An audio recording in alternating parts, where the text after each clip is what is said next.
Muy buenas noches, mis amados y amadas, que el Señor les bendiga. Qué privilegio el podernos reunir nuevamente hoy lunes para seguir juntos escudriñando las Escrituras. El día de hoy vamos a iniciar el tema de la Biblia.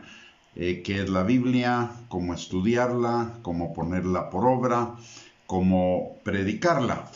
Pero antes de ello vamos a orar.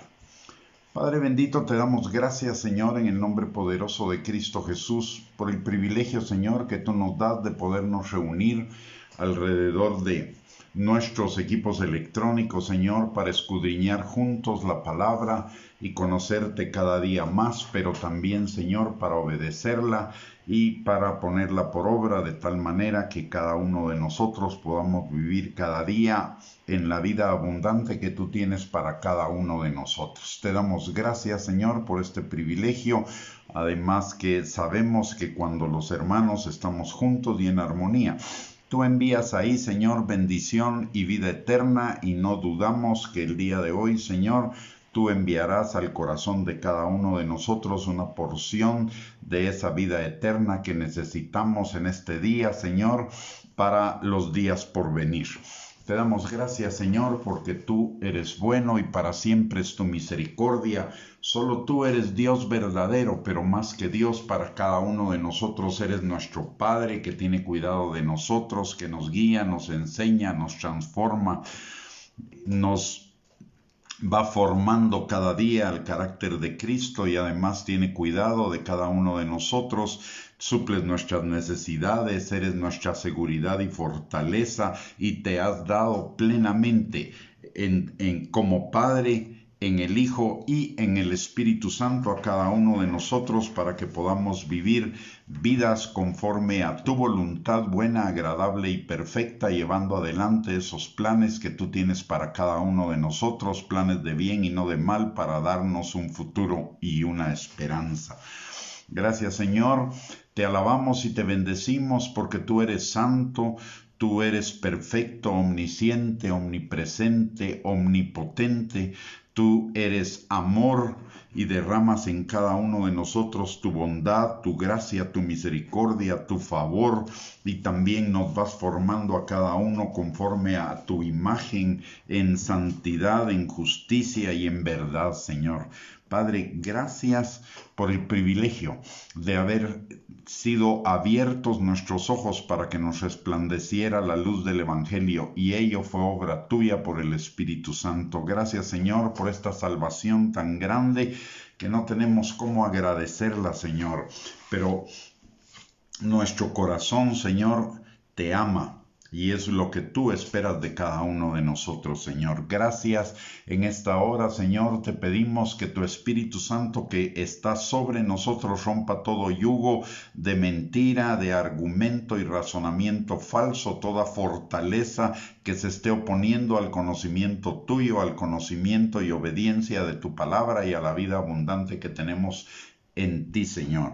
Te pedimos que tu Espíritu Santo nos guíe a toda verdad, que abra nuestros ojos, abra nuestros oídos, pero sobre todo que prepare nuestro corazón para que como una tierra fértil se reciba la semilla de tu palabra y produzca fruto y fruto en abundancia para la gloria de tu nombre. Todo te lo pedimos y desde ya te damos las gracias, la gloria, la honra y la alabanza en el nombre poderoso de Cristo Jesús. Amén y amén. Muy buenas noches, mis amados hermanos y hermanas, que el Señor les bendiga. Qué bueno tenerles ya en esta transmisión, una bendición y un privilegio para mí el poder reunirnos por este medio y compartir la palabra de Dios. Tal como lo dijimos al principio, el día de hoy vamos a iniciar una serie que tiene por objeto que nosotros entendamos perfectamente qué es la Biblia y que estemos plenamente convencidos, persuadidos, absolutamente seguros que es la palabra verdadera de Dios, en primer lugar. En segundo lugar, para que la conozcamos, la podamos estudiar, podamos recibir toda esa riqueza que tiene la palabra de Dios para bendición de nuestras vidas en todos los aspectos, espiritual, emocional y física, y para que cada día vayamos siendo transformados a la buena voluntad de Dios, agradable y perfecta, y podamos vivir en la plenitud de la vida que Cristo pagó para cada uno de nosotros en la cruz del Calvario. Este estudio lo vamos a dividir en varias partes. La primera es una introducción general para que conozcamos la palabra viva, la palabra que nos bendice, nos transforma, que nos lleva de gloria en gloria, en primer lugar. En segundo lugar, vamos a ver los efectos de la palabra de Dios en nuestras vidas, y luego vamos a iniciar en cómo estudiarla, cómo entenderla, cómo predicarla o compartirla con otros y cómo llevarla a la práctica, por supuesto. Necesitamos entender primeramente, y ese es el tema que vamos a abordar el día de hoy, entender que la palabra de Dios no es una verdad, es la verdad, una verdad absoluta, una verdad que no cambia, una verdad que permanece para siempre, una verdad que es aplicable en todos los tiempos, todas las edades, todas las culturas, todas las naciones, todas las personas, para bendición. Para comenzar, necesitamos entender que la Biblia tiene dos elementos que comprueban su veracidad. El elemento puramente humano, y el otro elemento que es el elemento divino. Vamos a comenzar con el análisis del elemento humano. En primer lugar, la Biblia es uno de los libros más antiguos del mundo. Sus porciones más antiguas datan desde hace más de 3.600 años. La Biblia consiste en 66 libros escritos por unos 40 diferentes escritores durante un periodo de 1.600 años que abarca una variedad de asuntos que cubren la totalidad de la vida. Sin embargo, a pesar de esa diversidad de asuntos, mantiene una unidad de tema y de propósito que se puede explicar solo si admitimos que fue dirigida por una sola mente rectora, que es la mente de Dios. Aunque es un libro antiguo, a su vez es un libro nuevo, moderno. Se puede leer miles de veces, centenares de veces, y cada vez va a decirnos algo diferente, va a hablar algo diferente a nuestras vidas, actualizado a nuestras circunstancias en ese momento, y que son temas que interesan a cada uno de nosotros para la vida. La palabra es vida. De hecho, la palabra es viva y eficaz y más cortante que espada de dos filos, que discierne los pensamientos y las intenciones del corazón. Es decir, va dirigida a nuestro corazón, no a nuestra mente. Va dirigida a nuestro corazón para que nuestro corazón sea transformado a la imagen de Cristo, para que nuestro corazón sea transformado y podamos vivir una vida plena y abundante. Recordemos lo que la palabra de Dios nos dice en Proverbios capítulo 4, versículo 23: sobre toda cosa guardada, guarda tu corazón, porque de él mana la vida. Y la palabra de Dios va dirigida a nuestro corazón para discernir las intenciones del corazón y de esa manera encaminarnos a tener vida y vida en abundancia. La Biblia originalmente fue escrita en 3 idiomas diferentes. La mayor parte del Antiguo Testamento fue escrita en hebreo y tiene algunas porciones en arameo, que era el hebreo popular. Luego el Nuevo Testamento fue escrito en griego, que era el idioma literario, digamos, del tiempo de Jesús en Palestina. Luego ha sido la Biblia, es el libro más traducido a idiomas en el mundo. Es más, no solo ha sido traducido a idiomas, ha sido traducido a dialectos. La Biblia ha sido traducida a 2.400 y pico de idiomas y dialectos, de tal manera que llegue a todo el mundo, y eso solo Dios lo puede hacer. No hay ningún otro libro que haya sido traducido ni siquiera a unos 200 idiomas. Sin embargo, la Biblia ha sido traducida a más de 2.400 idiomas y dialectos en el mundo. Su venta sobrepasa la de cualquier otro libro jamás publicado y ha sido leído en la mayor parte de países del mundo.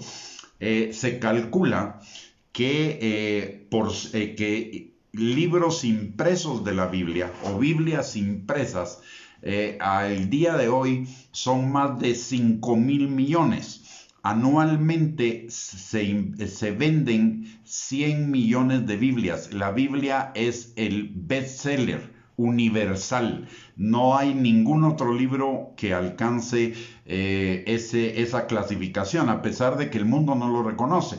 Todos los años, por ejemplo, el New York Times, un periódico de Estados Unidos muy importante, publica los bestsellers del año, pero nunca han incluido la Biblia, a pesar de que la Biblia es el libro que más se vende cada año. Rompe cualquier récord de ventas.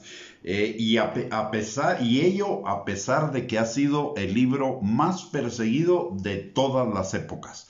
Ha sido preservado de la persecución, de la oposición, a tal punto que se puede decir de ella sin ningún lugar a dudas que el martillo se rompe, pero el yunque, que es la Biblia, sigue en pie. No han habido esfuerzos en todas las épocas, en todas las edades, en todos las culturas, por destruir la Biblia, por hacerla desaparecer, y en lugar de ello, extraordinariamente, sobrenaturalmente, la Biblia siempre no solo permanece, sino que es más leída, más impresa, etc. Ahora no sabemos cuántas Biblias exactamente existen en el mundo, porque solo por ejemplo hay un programa que se llama YouVersion, que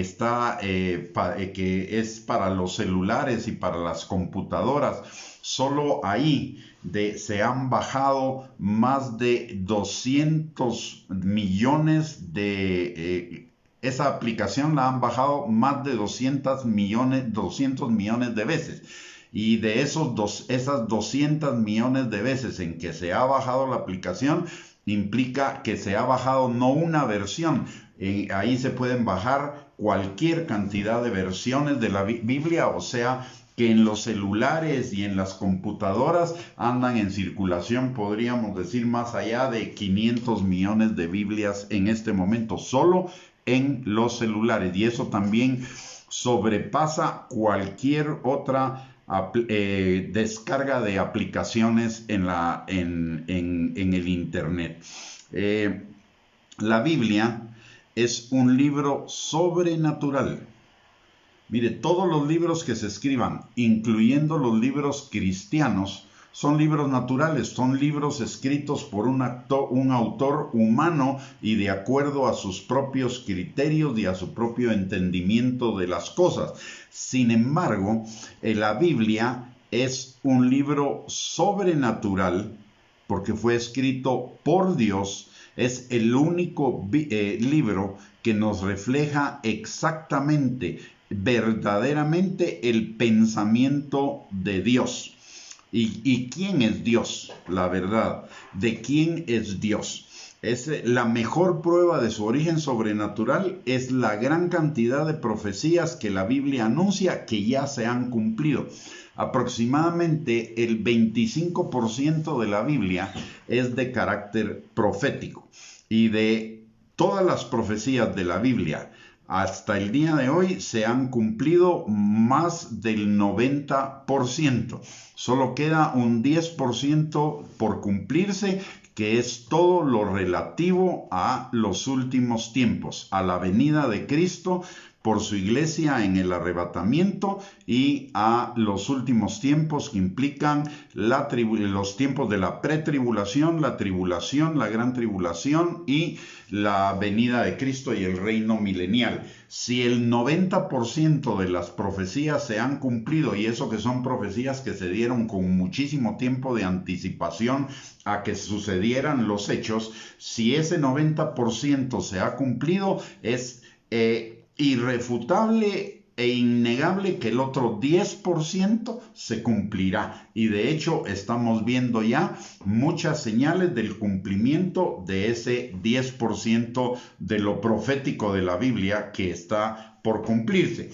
Y por el otro lado, todo lo que se refiere a cuestiones de tipo moral, relacionadas con la vida diaria, con la vida personal, familiar, de negocios, de trabajo, gubernamental, etcétera, que cubre la palabra de Dios. Todos esos aspectos se cumplen en la vida de cada uno de los hijos e hijas de Dios. Son palabras de vida que se cumplen al pie de la letra en la vida de cada uno de nosotros, en cada uno de los aspectos a los cuales se refieren. Y eso es la mayor evidencia de lo sobrenatural de la palabra. ¿Por qué razón? Porque siendo tan diversas y tan numerosas las personas en el mundo, independientemente de raza, cultura, tiempo, educación, etcétera, esa palabra se cumple al pie de la letra. Así que eso es una evidencia de que la Biblia es la verdad. Y este es un punto importante, mis amados hermanos, que necesitamos para conocer la Biblia y para vivirla. La Biblia no es un libro de opciones, no es un libro de elecciones. La Biblia es la verdad, la única verdad que prevalece sobre todo lo demás. Toda verdad que el hombre enuncie es una verdad relativa y en la medida en la cual se aproxima a la verdad de Dios, en esa misma medida va a irse manifestando más como verdadera. De hecho, aquí quiero hacer una observación. El conocimiento científico, recordemos que la Biblia habla de dos ciencias, la ciencia del mal y la ciencia del bien. La ciencia es el estudio de todo lo que Dios ha creado, el estudio de las leyes, de la constitución y del funcionamiento de todo lo que Dios ha creado. La ciencia no tiene un objeto aparte de la creación de Dios. Y la ciencia, si es verdaderamente íntegra, si es verdaderamente consecuente con la verdad, va a verificar, como lo vamos a ver más adelante, verifica lo que la palabra de Dios dice en términos, ya sea, la ciencia lo verifica en términos específicos. Y la deshonestidad en la ciencia es cuando lo que la ciencia estudia de la creación de Dios, por la maldad del corazón, lo quiere revertir para negar la grandeza, la magnificencia, la maravilla, la perfección de Dios. Por ejemplo, existe, para poner un caso, la teoría de la evolución.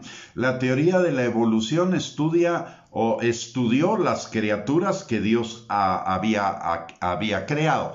¿Pero para qué la estudió? Para encontrar una explicación diferente a la creación de Génesis 1, para desvirtuar la existencia de Dios. Y sin embargo, hasta el día de hoy, después de 100 y pico de años de que la teoría de la evolución de las especies se enunció, al día de hoy no existe una prueba científica de su verdad. Es más, existe infinidad de pruebas científicas y prácticas de que la teoría de la evolución es una falsedad, a pesar de que cierto sector de la ciencia todavía la quiere sostener. Recordemos que el hombre no quiere reconocer la verdad porque no quiere ser confrontado con su pecado. Cuando el hombre reconoce la verdad de Dios, inmediatamente no le queda otra alternativa que renunciar a sus malas obras. Cuando yo niego lo que Dios dice y lo que Dios creó y cómo funciona lo que Dios creó, para darle gloria al Señor, lo que estoy haciendo es evadiendo mi responsabilidad frente a ese estilo de vida malvado que quieren llevar. Así que vamos a ver muchos ejemplos de cómo la ciencia verifica lo que la palabra de Dios nos enseña.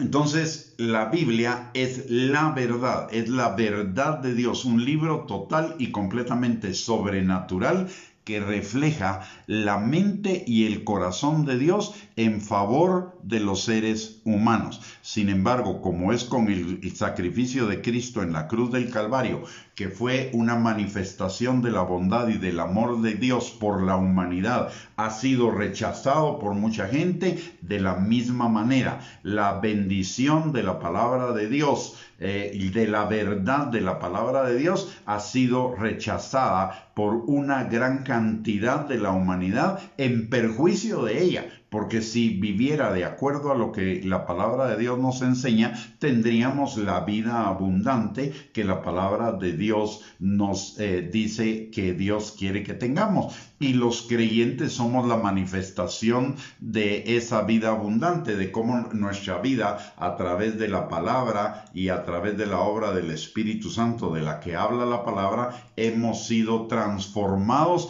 a una nueva vida, a una vida plena, a una vida de bendición, a una vida de paz, de gozo, de bienestar, de tranquilidad. La temática principal. La Biblia tiene varias temáticas, pero hay unas temáticas que son fundamentales y que nos ayudan a orientar nuestro estudio de la palabra.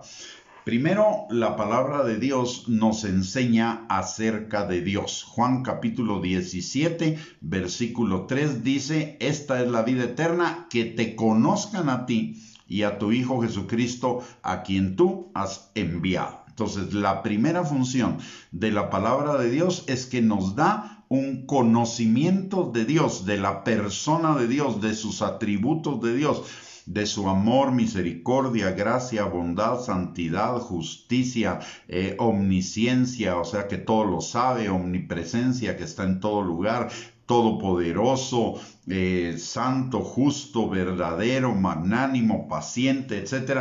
Todo esto nos lo enseña la Biblia, en algunas veces de una manera directa, literal, y en otras veces a través de los hechos y de los actos de Dios y de las expresiones de Dios. Por eso, cuando leemos la palabra, una clave que necesitamos considerar es que cuando leemos la palabra debemos escudriñar, meditar acerca de qué atributos o de qué parte del carácter de Dios se está manifestando en esa porción de la palabra que estamos leyendo. De esa manera vamos a ir conociendo más profundamente al Señor.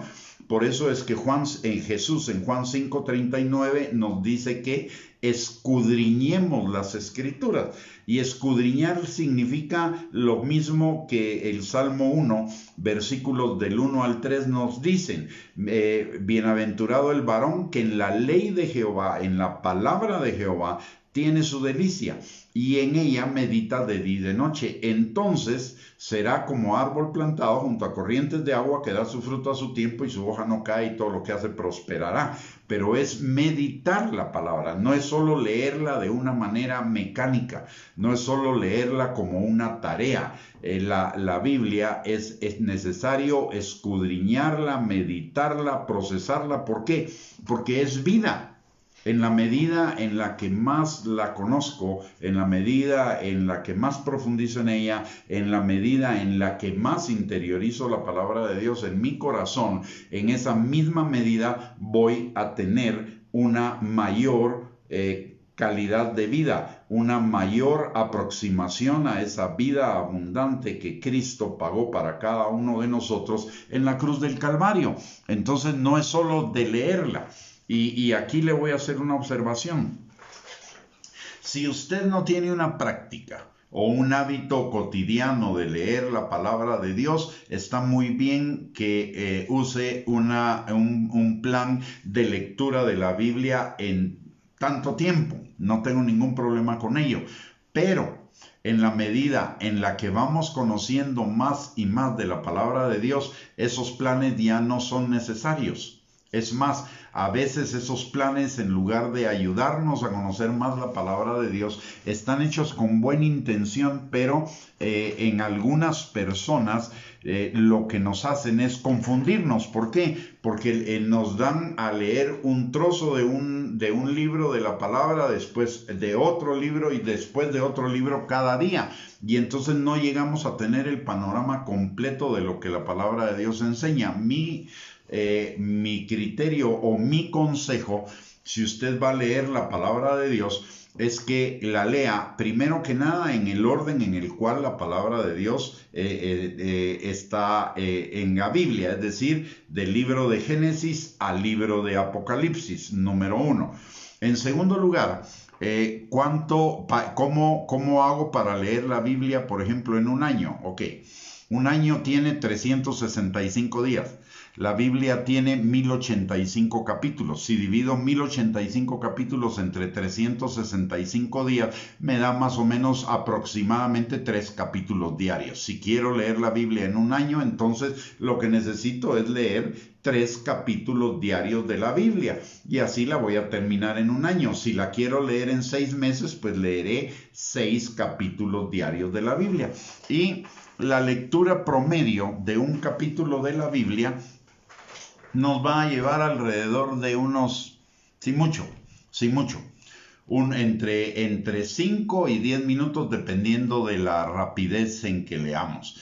Entonces quiere decir que podríamos llevarnos 1 hora para leer 6 capítulos diarios. Alguien puede decir, mucho tiempo, pero es que recuérdese, la palabra de Dios es vida.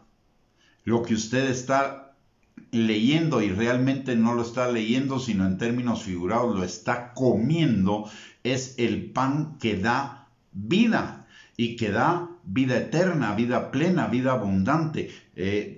Invertir 1 hora al día en la lectura de la palabra, no de manera mecánica sino de manera atenta, es una bendición para mi vida, no es una obligación.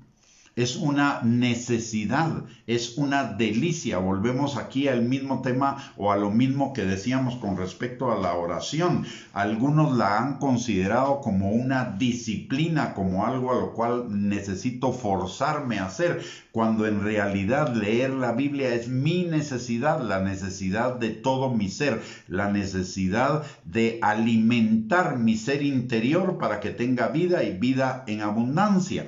Entonces, invertir 1 hora en leer la palabra de Dios no es mucho tiempo comparado con los beneficios que la palabra de Dios me va a proveer para mi calidad de vida. Además, mire esta matemática tan simple. Si para leer 6 capítulos de la Biblia al día voy a usar 60 minutos, lo puedo hacer en 3 tandas. Una tanda, puedo leer 20 minutos en la mañana, puedo leer 20 minutos a mediodía, puedo leer 20 minutos en la noche y ya lo completé. ¿Cuánto tiempo invierto en comer? físicamente hablando. Normalmente una comida nos llevará en promedio unos 20 a 30 minutos. Bueno, así como la comida física alimenta mi cuerpo, la comida espiritual va a alimentar mi ser interior. Y recordemos que mi ser interior es eterno, mientras que el cuerpo es temporal. Si invierto 20 minutos en cada comida para alimentar lo temporal que se va a terminar en algún momento, bien vale la pena invertir 20 minutos, por lo menos, en 3 tiempos durante el día para alimentar mi ser interior, que es eterno y que además de él emana la calidad de mi vida. Así que vale la pena el esfuerzo, vale la pena y más que el esfuerzo, el tiempo invertido. La palabra de Dios. Ojo, porque pasa lo mismo que con la oración. Algunos dicen que la oración es disciplina, cargante, etc. Sin embargo, la palabra de Dios dice que la oración es una delicia. Cuando me deleito en el Señor, Él me concederá los deseos de mi corazón. De la misma manera, el Salmo 1 nos lo enseña. Cuando me deleito en la palabra, voy a tener vida y vida en abundancia, y todo lo que haga me saldrá bien. Así que vale la pena ese tiempo invertido. Ahora, ¿de dónde viene el nombre de Biblia? El primero que le dio ese nombre, y eso es nada más un dato curioso, el primero que le dio ese nombre, el primero que usó ese nombre fue un hermano que se llama Juan Crisóstomo. Él vivió del año 347 al 407 después de Cristo. Ese título no se halla en la Biblia misma, donde los escritos se llaman simplemente la Escritura o las Escrituras, como nos lo enseña Hechos 8:32 y segunda de Timoteo 3:16, o Juan capítulo 17 versículo 3, o Juan capítulo 5 versículo 39. Todas esas expresiones, que unas son del Señor Jesucristo y otras son de Pablo, pero todas inspiradas por el Espíritu Santo, llaman a la Biblia las Escrituras o la Escritura. Y esto indicando o refrendando el concepto de que la Escritura, la palabra de Dios, es la verdad. La autenticidad de la Biblia. Vamos a hablar un poco de la autenticidad de la Biblia, que debe reforzar nuestro concepto de que la Biblia es la verdad. La autenticidad de la Biblia en general, como la de cada uno de los libros específicos que la conforman, está demostrada muy por encima de todos los demás libros escritos en la antigüedad. La autenticidad de la Biblia es comprobada en 2 campos. 1, como una obra literaria auténtica, y 2, como la palabra de Dios. Y lo de obra literaria es el criterio humano, pero el criterio divino es su autenticidad como la palabra de Dios. Vamos a ver primero lo que verifica la autenticidad de la Biblia en términos humanos, naturales o científicos. En primer lugar, la historia y la arqueología. Estas ciencias demuestran constantemente que los hechos que la Biblia menciona efectivamente ocurrieron, así como que existieron los lugares que la Biblia menciona en las ubicaciones y con las características que la Biblia menciona. De hecho, déjeme decirle, solo uno de los últimos acontecimientos, no el último, pero uno de los últimos acontecimientos que es impactante. Muchos científicos y aún teólogos liberales, a saber de qué teología serán, pero algunos teólogos liberales que dicen ser cristianos, se han atrevido a negar la autenticidad de que Dios haya abierto el mar Rojo para que el pueblo de Israel pasara, y que posteriormente, cuando el ejército de Egipto los iba persiguiendo, el mar se cerró y los egipcios perseguidores murieron. Recientemente, en los creo que fue hace aproximadamente un par de años, resulta ser que científicos hicieron o profundizaron en el fondo del Mar Muerto y encontraron evidencias de carros de guerra egipcios sepultados en el fondo del mar, así como de espadas, lanzas, cascos, armaduras, etcétera, lo cual viene a comprobar que la palabra de Dios, cuando habla de la apertura del mar Rojo y después el cierre del Mar Rojo, es total y completamente auténtico. Por el otro lado, tanto la arqueología ha encontrado en sus excavaciones sitios que la Biblia menciona que ningún otro libro había mencionado, y con una cultura y con una tribu que prácticamente habían desaparecido de sobre la faz de la tierra hace muchísimos años, y que no había evidencia de que hubieran existido. Las excavaciones arqueológicas hechas en Israel demuestran que lo que el Señor dijo en su palabra es exactamente como lo dijo. Están las pruebas científicas de la existencia de esos pueblos y de esas ciudades que prácticamente la historia humana había ignorado. Eso es tremendamente importante para certificar la validez de la Biblia desde el aspecto científico. También otra de las formas en que la ciencia ha verificado que la Biblia es totalmente auténtica y veraz es el testimonio de un origen único de las razas y lenguajes. Resulta ser que la ciencia ha demostrado que toda la raza humana tiene un origen común, y es a través del ADN. Todos los seres humanos, el ADN está compuesto de lo que se llaman los alelos, o sea, son los eslabones de la cadena del ADN, y todos los seres humanos tenemos un alelo o un eslabón común, independientemente de la raza, la cultura, el lugar geográfico, el idioma, el color, lo que sea. Todos los seres humanos está demostrado que tenemos un mismo origen a través de ese alelo común, o de esa cadena, de ese eslabón común de la cadena del ADN. Y otro hecho interesante: la misma ciencia desvirtúa la teoría de la evolución, porque ningún mono tiene un alelo común con el ser humano, ni ningún otro animal, ni las diferentes familias de animales tienen alelos en común. Cada especie animal o cada familia de especies animales tiene su propia cadena de ADN que certifica que son de un origen común cada familia. De la misma manera, certifica que el ser humano es descendiente de un solo ser humano en común, que tenemos un ser humano en común. Esto verifica la autenticidad. Por el otro lado, también en el estudio de los lenguajes que existen en el mundo, se ha determinado que todos los idiomas tienen un origen común, y ese origen común está en Babel, precisamente. Ahí se recuerdan ustedes que es donde el Señor dice que hizo la confusión de lenguas.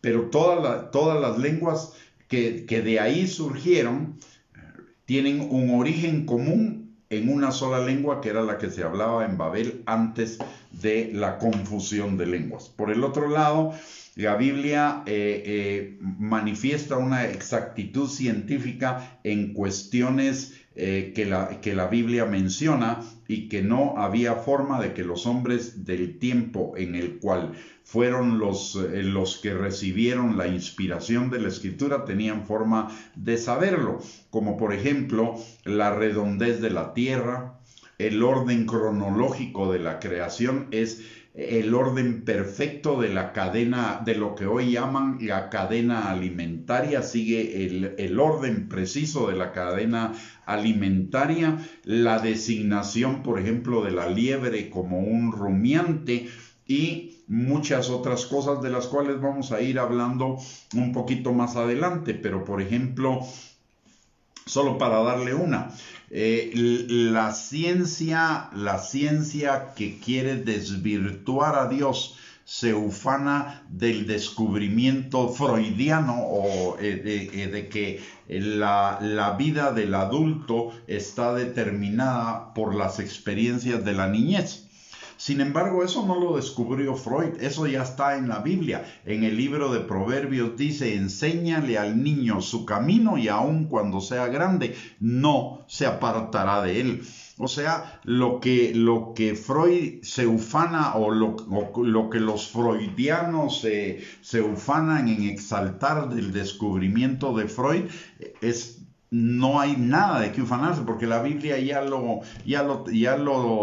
tenía escrito desde hace más de 3000 años en el libro de Proverbios. Y Freud lo que hace es que en función de la ignorancia de un montón de gente, toma ese pasaje, porque Freud es un ex judío, un judío apóstata, digámoslo así, y entonces él toma lo que ya él sabía de la Biblia y lo toma como el fundamento de la psicoterapia para negar a Dios. Pero sin embargo, él mismo queriendo negar a Dios, y eso lo comprueba, eso lo dice él en uno de sus libros, más o menos por el año de 1908, él dice que el objetivo de la psicoterapia y de sus descubrimientos y de los desarrollos que él está haciendo es evidenciar que la religión judeocristiana es inauténtica. Sin embargo, él con su descubrimiento, entre comillas, verifica lo que quiere destruir. Muy bien, vamos a culturas y costumbres también, porque las culturas y las costumbres que la antropología y la historia han encontrado también comprueban lo que la Biblia dice.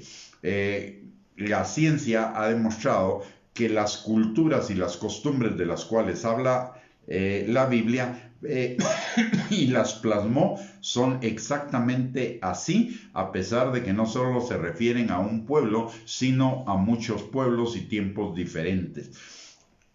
Así que también un testimonio de lo sobrenatural de la palabra de Dios es su conservación. Mire este dato, y ahí es donde vemos la mano de Dios en cuanto a la palabra, a que la Biblia es la palabra de Dios. De las obras literarias menos antiguas, la ciencia o provenientes, por ejemplo, de la civilización griega y romana, como por ejemplo la Ilíada de Homero, la Odisea de Homero, si mucho se conservan 1 o 2 ejemplares.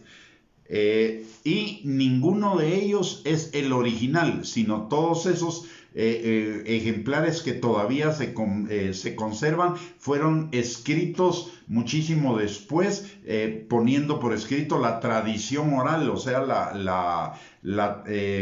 la transmisión de esas historias de generación en generación.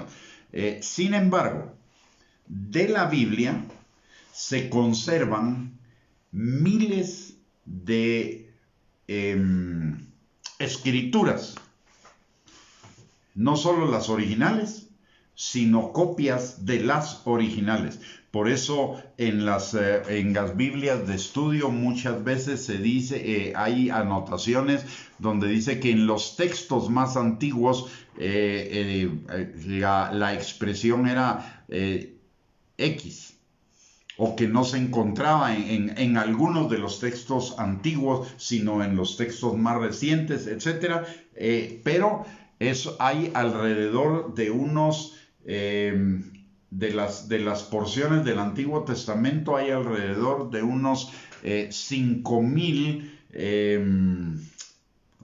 diríamos, textos escritos que se refieren a la Biblia. Y del Nuevo Testamento hay alrededor de unos 10,000 entre las diferentes versiones, idiomas y ejemplares que circularon en el tiempo de Jesús. Recordemos que la Biblia en los tiempos antiguos, los escribas, la función de los escribas era transcribir del original, hacer una copia literal de lo que era el original, y de esos manuscritos es a los que me refiero, de que existen alrededor de 5,000 y del Nuevo Testamento alrededor de 10,000, mientras que de la Ilíada y la Odisea, que son textos mucho más recientes que el Antiguo Testamento, apenas existen 1 o 2 textos antiguos. Ahora veamos la autenticidad de la palabra de Dios como palabra de Dios. En primer lugar, la franqueza. La Biblia no es como la gran mayoría de libros de origen humano, que generalmente ocultan o minimizan las faltas de los protagonistas o personajes principales de los libros. La Biblia, por el contrario, habla con toda franqueza de ellas. Por ejemplo, habla de la falta de fe de Moisés, de Abraham, cuando va con Sara y va a Egipto, y después con Melquisedec. Habla también de la falta de fe y de la mentira de Jacob para con Rebeca en las mismas circunstancias. Habla de los errores paternales de Rebeca e Isaac, uno protegiendo a Esaú y el otro, o consintiendo a Esaú, y el otro consintiendo, y Rebeca consintiendo a Jacob. Habla de los errores paternales de Jacob, el patriarca uno de los patriarcas de Israel, cuando habla del consentimiento que tenía para con José frente a sus demás hermanos, que sirve como que es un elemento por el cual los demás hermanos rechazan a José y lo venden.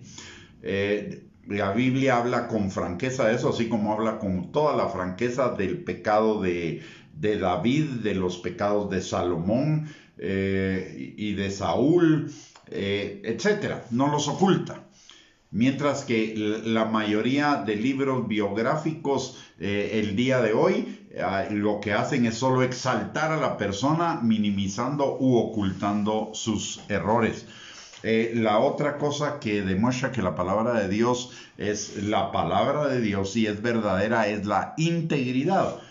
Toda la Biblia manifiesta una secuencia y una sucesión de hechos perfectamente hilvanada, como si hubiera sido escrita por un solo autor, y así lo es, porque fue escrita por Dios, que la inspiró en la mente por el Espíritu Santo, en la mente de quienes la escribieron, de tal manera que quienes la escribieron de acuerdo a lo que el Señor quería que fuera escrito, que viene de su mente, y el Señor no se contradice. Por eso toda la palabra de Dios tiene integridad, no hay contradicción. Muchos se han esmerado y esforzado en encontrar las contradicciones de la Biblia y han terminado convirtiéndose al cristianismo, y uno de ellos es Josh McDowell. Escribió 2 libros, Evidencia que exige un veredicto 1 y Evidencia que exige un veredicto 2. Él inicialmente se dedicó a eso. Él era incrédulo, se dedicó a leer la Biblia para encontrar contradicciones, y finalmente terminó convirtiéndose, creyendo y evidenciando que lo que aparentaban ser contradicciones, no había ninguna contradicción en la palabra de Dios. Así que la Biblia tiene integridad. Independientemente y a pesar de que los escritores de la Biblia provienen de diferentes contextos socioculturales, educativos, de diferentes épocas y todo. Sin embargo, a pesar de ello, se evidencia que la Biblia tiene un solo autor, una sola mente, que es la mente de Dios, y a pesar de esas diferencias de los escritores, hay una integridad impresionante en la palabra de Dios. En tercer lugar, la Biblia manifiesta su autenticidad en que sus enseñanzas son prácticas en cualquier época, cultura, persona, idioma, raza, etc. A pesar de que sus enseñanzas están referidas a contextos culturales y costumbres diferentes a las de hoy día, esas enseñanzas siguen teniendo actualidad y pertinencia para el hombre moderno, contrario a lo que sucede con enseñanzas de otras obras literarias antiguas que ya se desactualizaron. La Biblia nunca está desactualizada. Lo que la Biblia dice en relación, por ejemplo, con áreas como gobierno, sigue siendo tan cierto hoy y tan práctico hoy, y con los efectos que dice que debe tener, que como cuando fueron escritos hace 2000, 3000 años. Lo mismo los principios de negocios, los principios laborales, los principios del matrimonio, de la familia, del alma, de la vida personal del ser humano, etc. Todo eso sigue teniendo absoluta actualidad, a pesar de que la Biblia dejó o se terminó de escribir hace 2000 años. Sigue siendo absolutamente verdad el día de hoy, y la Biblia y la práctica demuestra que lo que la Biblia dice que va a suceder, sucede, que lo que la Biblia dice que si hago esto va a pasar esto, sucede irremisiblemente. ¿Por qué? Porque es la verdad y respaldada por la omnisciencia, omnipresencia y todo poder de nuestro Padre Celestial. Y finalmente, el otro criterio de la autenticidad de la palabra es la profecía, de lo que mencionamos anteriormente, que por lo menos el 25% de la palabra de Dios es profética, es decir, habla de hechos que van a suceder mucho posterior, mucho después a cuando fueron enunciados. Y todos esos hechos, de todo el contenido profético de la palabra, que es más o menos la cuarta parte de la palabra, el 90% ya se cumplió, y solo está pendiente de cumplirse lo que se refiere del día de hoy en adelante, que es la segunda venida, que es la venida de Cristo por su iglesia, y todos los hechos relacionados con los tiempos finales para la preparación de la segunda venida de Cristo. Así que eso es contundente en cuanto a la veracidad de la palabra de Dios. Y solo le voy a dar una prueba más. La palabra de Dios en el Antiguo Testamento, que se terminó de escribir en el año 450 antes de Cristo, antes de la primera venida de Cristo, del nacimiento terrenal de Cristo, tiene innumerables profecías acerca de Jesús, escritas en un periodo de entre 450 y 1600 años antes de la venida de Cristo. Todas las profecías acerca de Cristo se cumplieron literalmente. Acerca de la primera venida de Cristo se cumplieron literalmente, exactamente. De hecho, muchos de los evangelios, más bien no muchos, sino en los evangelios encontramos evidencias de ello. Jesús hizo tal cosa para que se cumpliera lo que la profecía dice. Y Jesús cumplió tales cuestiones para que se cumpliera lo de la profecía relacionada con Jesús de muchos años atrás. Si hacemos, y algún matemático lo hizo, un cálculo de la probabilidad de que en Jesús se cumplieran todas las profecías que están escritas acerca de él, de su primera venida,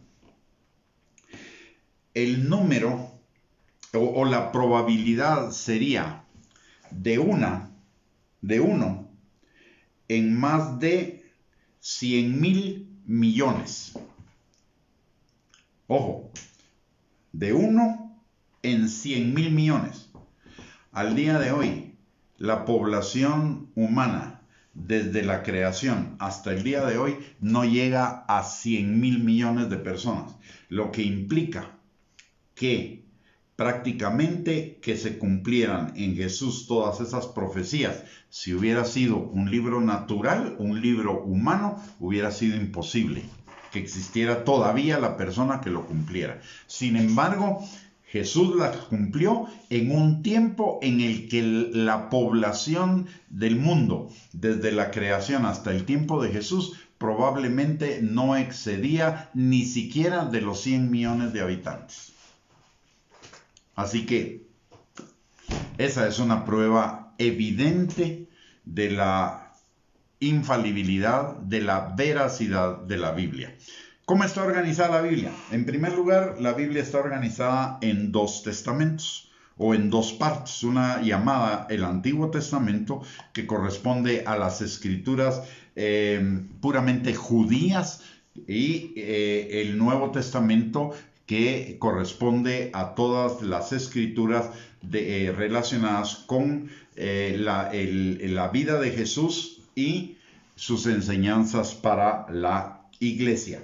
El Antiguo Testamento nos relata a través de 39 libros el origen de todas las cosas, incluso el ser humano, la caída y el inicio de la obra redentora de Dios para con la humanidad y toda la creación. Primero a través de levantarse para sí un pueblo y luego levantar a un redentor en la persona de nuestro Señor Jesucristo. El Nuevo Testamento nos relata en 27 libros acerca del nacimiento de Jesús, su vida, su ministerio, su muerte, su resurrección, su ascensión y la continuación de su ministerio por parte de del Espíritu Santo obrando a través de la iglesia. Los nombres de Antiguo y Nuevo Testamento se usan desde el final del siglo II con el fin de distinguir entre las escrituras cristianas y las judías. Solo el Antiguo Testamento es aceptado por los judíos, quienes no incluyen en su canon los libros deuterocanónicos que figuran en las versiones católicas de la Biblia. Vamos a hablar posteriormente de a qué se refieren los libros canónicos, deuterocanónicos, por qué se llaman así y también la diferencia de estos libros con los libros apócrifos. Las escrituras en la antigüedad y todavía al día de hoy los judíos las dividen en 3 partes. La ley, o sea el Pentateuco, que son los 5 primeros libros de la Biblia, los profetas, en que incluían algunos de los libros históricos, los profetas mayores, menos Daniel y Lamentaciones, y los 12 profetas menores.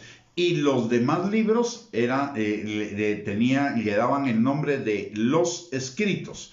Y se atribuye a Esdras el haberle dado su forma final al canon judío con el total de los 39 libros. La mayoría del Antiguo Testamento fue escrito en hebreo, pero hay algunas porciones muy pequeñas que están en arameo. Actualmente, para efectos didácticos, el Antiguo Testamento lo dividimos en 5 secciones, que son el Pentateuco, 5 libros, los libros históricos, que son 12, que van desde el libro de Josué hasta el libro de Ruth. Luego vienen los libros de poesía o sabiduría, que son desde Job hasta el libro de El Cantar de los Cantares. Luego vienen los profetas mayores, 5, y los profetas menores, que son 12. Luego, en cuanto al Nuevo Testamento, los 27 libros del Nuevo Testamento fueron escritos por los apóstoles o por autores íntimamente asociados a ellos. El Nuevo Testamento, con excepción de unas pocas palabras y algunas oraciones que se escribieron en arameo, fue escrito en griego, que en el griego común, que era el idioma del Imperio Romano, en las provincias conquistadas. El Nuevo Testamento también con fines didácticos se organiza en 5 grupos de libros. Los Evangelios, que son 4, el libro histórico, que es el libro de Hechos, luego están las epístolas paulinas, que algunos dicen que son 13, ahí no hay un acuerdo principalmente por la epístola a los hebreos, que algunos no la atribuyen a Pablo. Sin embargo, por el contenido yo pienso que es de Pablo, por lo tanto deberían ser 14, ¿no? Y las epístolas generales, que si no se considera la de Hebreos dentro de las Paulinas, entonces se consideraría en las generales, que serían 8, que son Hebreos, Santiago, Judas, las 3 de Juan y las 2 epístolas de Pedro. Y finalmente el Apocalipsis, que es considerado un género especial de literatura, que es la literatura apocalíptica, que puede ser igual que la de Daniel y la de Lamentaciones en el Antiguo Testamento. Esas 3 podrían agruparse en la literatura de género apocalíptico. Muy bien, vamos a dejarlo acá. Ya mañana entraremos a los temas fundamentales para entender la palabra de Dios y para poderla interiorizar, que son el tema de la inspiración, la iluminación y la revelación de la palabra de Dios y las diferencias entre ellas. Y también, si el Señor nos permite y nos da tiempo, vamos a comenzar con la introducción al estudio de la palabra de Dios.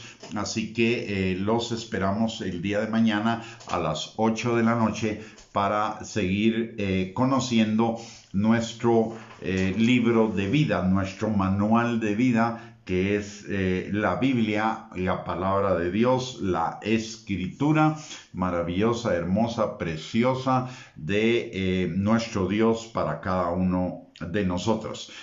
Si esta enseñanza ha sido de bendición para su vida y usted quiere bendecir a sus contactos en las redes sociales, por favor, compártala con toda libertad. Y recuerdo también que tenemos a su disposición 2 recursos importantes, que son nuestro canal de YouTube, @Gustavo Bianchi, y nuestra página de web en internet, que es www.reyesysacerdotes.net.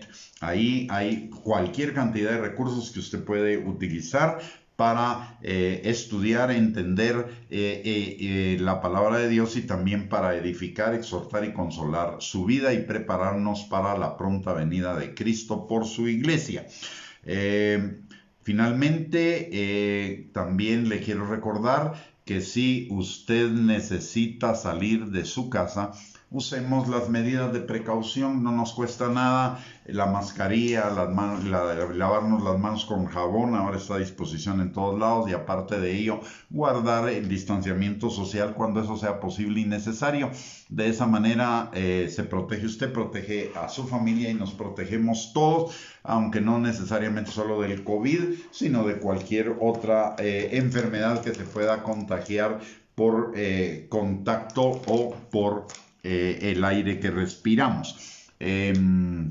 Recordemos, no debemos tener temor.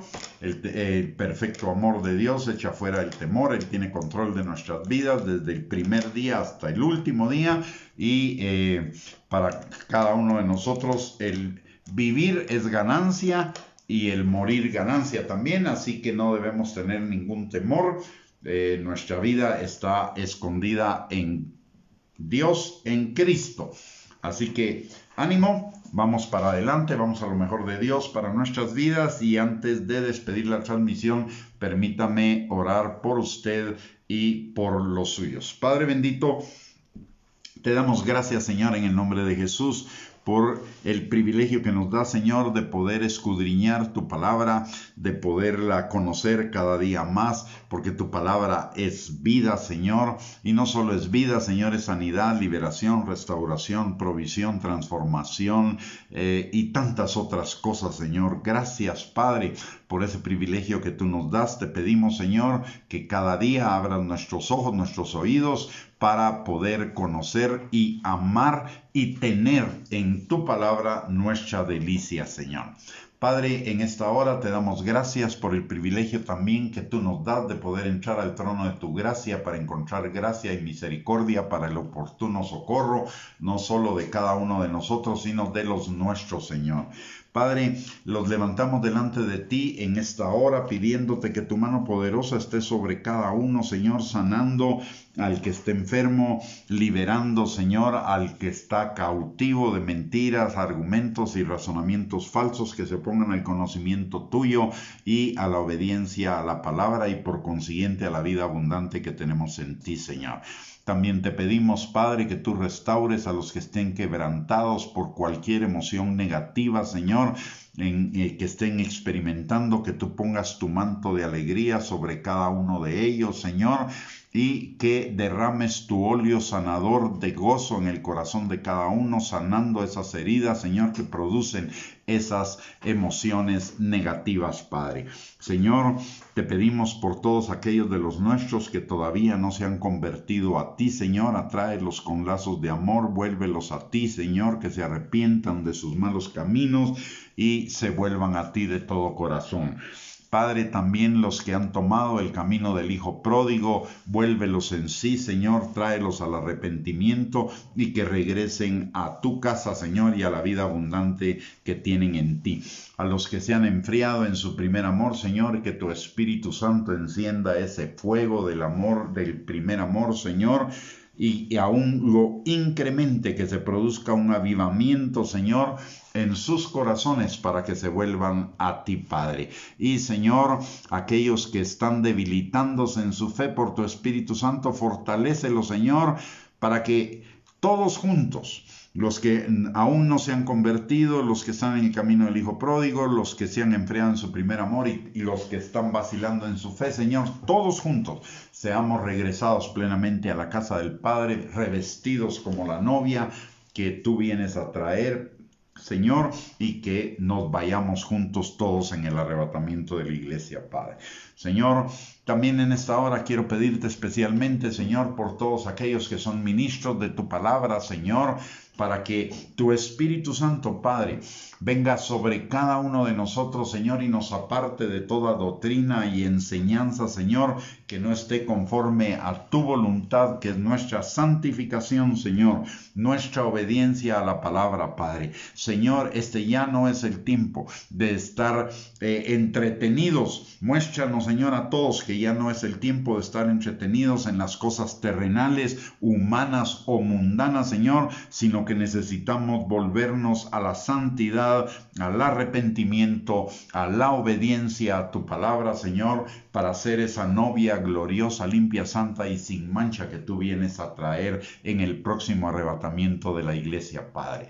También, Señor, en esta hora te pedimos para cada uno de nosotros que en esta noche tú nos des un descanso reparador, Señor, que se repongan nuestras energías físicas para emprender las tareas del día de mañana, pero también, Señor, y principalmente te pedimos que mientras cada uno de nosotros duerme, tu Espíritu Santo y tus ángeles, Señor, ministren nuestro ser interior, renovando, Señor, y dándole vida, rema, Señor, a esas semillas de eternidad que tú has sembrado en nuestros corazones para que se conviertan, Señor, en nuestro estilo de vida. Padre, que el día de mañana amanezcamos con una plenitud de tu gozo, Señor, porque tu gozo es nuestra fortaleza. Además que el día de mañana es el día que tú hiciste para que nos gocemos y nos alegremos en ti. Que seamos guiados, Señor, por tu Espíritu Santo en todas las cosas que hagamos el día de mañana y que todo lo que hagamos fructifique y sea para la gloria tuya, Señor. Todo te lo pedimos, Padre, en el nombre precioso de Cristo Jesús, dándote gracias y toda la gloria, la honra y la alabanza por las respuestas a nuestras oraciones, porque tu palabra dice, Señor, que si oramos conforme a tu voluntad, tendremos las peticiones que te hayamos hecho, y hoy hemos orado conforme a lo que nos dirige tu palabra, Señor. Así que muchas gracias, Padre, la gloria, la honra y la alabanza para ti, en el nombre de Jesús. Muy bien, mis amados hermanos, hemos llegado al final de esta transmisión. Los esperamos el día de mañana a las 8 de la noche para continuar con este estudio, que cada día se va a ir poniendo más y más interesante y necesario para nuestras vidas. Así que no se lo pierdan. Nos vemos mañana a las 8. Mientras tanto, bendiciones y un abrazo para todos ustedes. Que tengan una linda noche y un bendecido día de mañana. Hasta mañana, si Dios lo permite.